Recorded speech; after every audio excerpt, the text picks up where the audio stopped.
Hello दोस्तों, मैं हूं प्रेम और आप देख रहे हैं मेरे यूट्यूब चैनल में आप सभी का स्वागत है। दोस्तों, मैं आपको बता दूं कि आज मैं आ गया हूं एक प्लॉट पे। ये आप देख रहे होंगे मेरे सामने कितना अच्छा और कितना बड़ा प्लॉट है। दोस्तों, आपको पता होना चाहिए, देखिए जब भी आप मिट्टी भराएं तो आपका जैसे टाइमिंग पड़ जाए उससे पहले भी एक बार मिट्टी भरानी पड़ती है और उसके बाद भी एक बार मिट्टी भरानी पड़ती है। देखिए आप देख रहे होंगे ये मिट्टी हमारी इधर से इस साइड भर गई है और इस साइड आप देख रहे होंगे अभी ये खाली है। दोस्तों, जैसा आप देख रहे हैं हमारा टाइमिंग पड़ चुका है।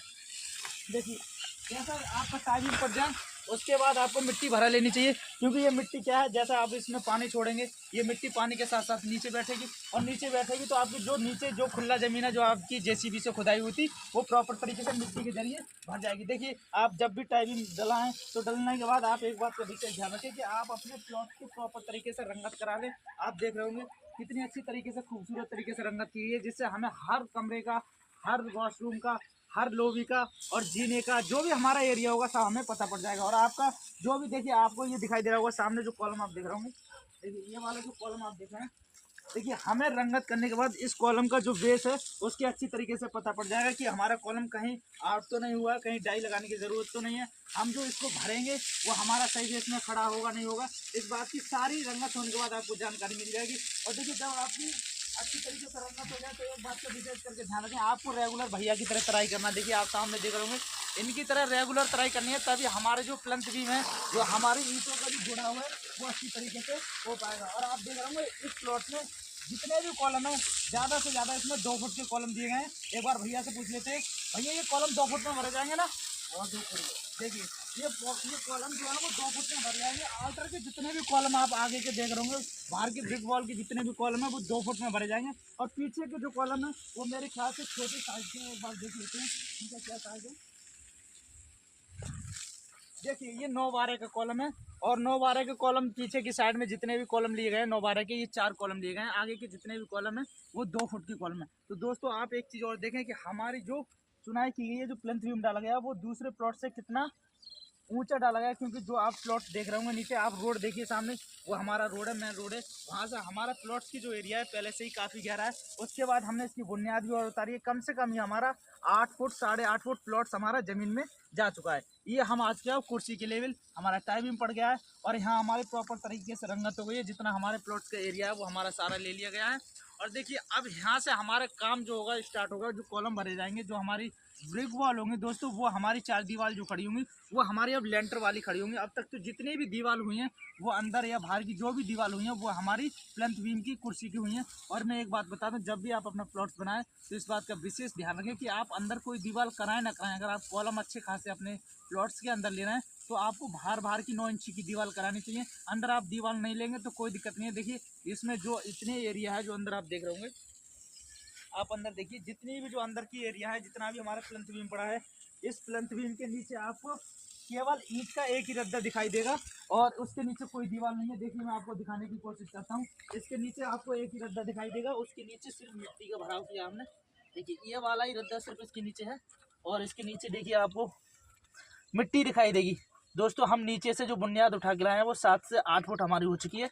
और देखिए जो हमने ही प्लंथ बीम जो डाला है, ये प्लंथ हमारा तकरीबन देखिए आप 9-16 इंची का है, 18-16 इंची का ये प्लंथ बीम पड़ा है। तो दोस्तों जब आप प्लंथ बीम डालें तो अंदर में देखिए आपको ईंट लगाने की, फांसने की कोई ज़रूरत नहीं है, क्योंकि आपकी जो इतने अगर प्लॉट्स में आप ईंट लगाते हैं तो तकरीबन आपकी 20-1000 ईंट लग जाएगी, जिससे आपको कोई फ़ायदा नहीं है। आप सरिया भी मजबूत तरीके से लगा रहे हैं, तो जब आप सरिया लगा रहे हैं तो आपको एक रद्दा बिछा के, मिट्टी भरने के बाद एक रद्दा बिछा के आपको उसको टाइमिंग डालना चाहिए।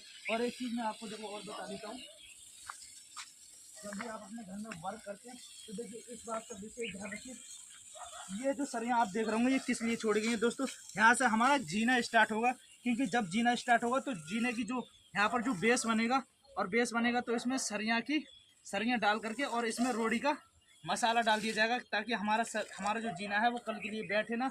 और इस तरीके से अगर आप वर्क कराते हो तो आपका जीना कभी नहीं बैठेगा। आपको इस बात का विशेष ध्यान रखें, जब आप टाई बीम डलाएं तो आपकी जो सरिया है, जितने बीच में आपका जीना चढ़ेगा उतने एरिया को आप रोड़ी से ना ढकें और खुला रखेंगे तो बेटर रहेगा।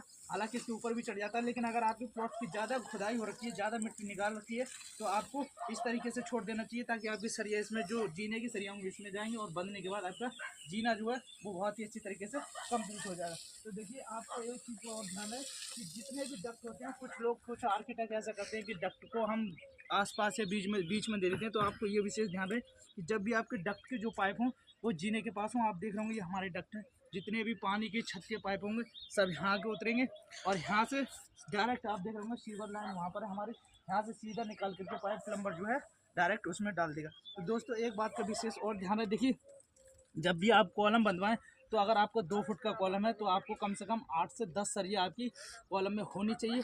और रिंग देखिए, हाफ रिंग की बात करें तो ये हमारा 8 का रिंग है और डबल रिंग का ये हमारा कॉलम बना है। कुछ लोग करते हैं, देखिए ये वाली लंबी वाली जो रिंग है यही डलवा के छोड़ देते हैं, लेकिन आपका जो कॉलम है अगर आपका 2 फुट में भरा जाएगा कंप्लीट, अगर 2 फुट का हो रहा है भरने के बाद, तो देखिए आपको डबल रिंग डलानी चाहिए। एक रिंग ये होगी, एक छोटी वाली ये होगी, ताकि देखिए ये वाली मजबूती तो बाहर से हो गई और देखिए ये वाली अंदर जो 4 सरियाँ देख रहे होंगे आप, जो लैपिंग भी की गई है, देखिए एक ये है, ये नीचे से जो सरिया आ रहा है वो यहाँ ख़त्म हो रहा है और देखिए जो ऊपर को जा रहा है सरिया वो लैपिंग यहाँ की गई है। तो इस बात का भी आपको ध्यान रहे। देखिए जब आप लैपिंग कराएं अपने अपने सरिया की जब लैपिंग कराएं तो आपका कम से कम 2.5 से पौने 3 फुट की आपकी लैपिंग होनी चाहिए। आप 1 फुट की लैपिंग ना कराएं, क्योंकि आप इतने हाइट का मंजिल का मकान ले जा रहे हैं, दिल का मकान ले जाना है, तो उसमें आपको देखिए आपका लेंटर का जो लोड होगा इन्हीं सरियों पे होगा। जितना भी लोड होगा हमारे कॉलम ही रोकेंगे, तो देखिए कम से कम आपको 3 फुट का लेना चाहिए। ये भी हमारा 2.5 से पौने 3 फुट है, ये भी 2.5 से पौने 3 फुट है। जितना भी हमारी लैपिंग है अच्छी तरीके से ली गई है। और देखिए रिंग भी 9 इंची से बाहर ना डालने दें आप, 9 इंची के अंदर ही अंदर है, हमारी 8.5 इंची के आसपास है और 8.5 इंची की रिंग बहुत ही बेहतर होती है। और जितने भी आप हमारे आउटर के कॉलम देख रहे होंगे ना, यहाँ से लेकर के उस प्लॉट्स के बाहर तक के उस एरिया के, देखिए हमारे सारे कॉलम है बहुत ही अच्छी तरीके से शानदार से आए। हमें कहीं भी डाई लगाने की कोई ज़रूरत नहीं है। अगर आपकी डाई ज़मीन पर नहीं लगती है दोस्तों, जैसे आप देखिए हमारा जो बेस बनेगा कॉलम का, देखिए हमारा ये बेस बनेगा, ये हमारी 4 दीवार जाएगी और ये बहुत ही अच्छी तरीके से दीवार में कवर हो जाएगा। ना तो हमारा इधर निकलेगा ना तो हमारा इधर निकलेगा। अगर हमारा कॉलम इस तरीके से बेस सीधा जाता है तो फिर हमारे कॉलम की स्ट्रेंथ रहेगी हमेशा रहेगी, क्योंकि अगर आपका बाहर निकल जाता है तो आपको प्लास्टर के समय छाटना पड़ेगा। तो छाटेंगे तो आपके जो कॉलम होगा, अगर आपका भार हो गया है तो दोस्तों वो छटाई करेंगे प्लास्टर के लिए तो आपका कट के ख़राब हो जाएगा। तो इस वजह से आप इस तरीके से खड़ा करें, हमारा बेस बन के कॉलम भर जाएगा। दोस्तों ऐसी तमाम जानकारी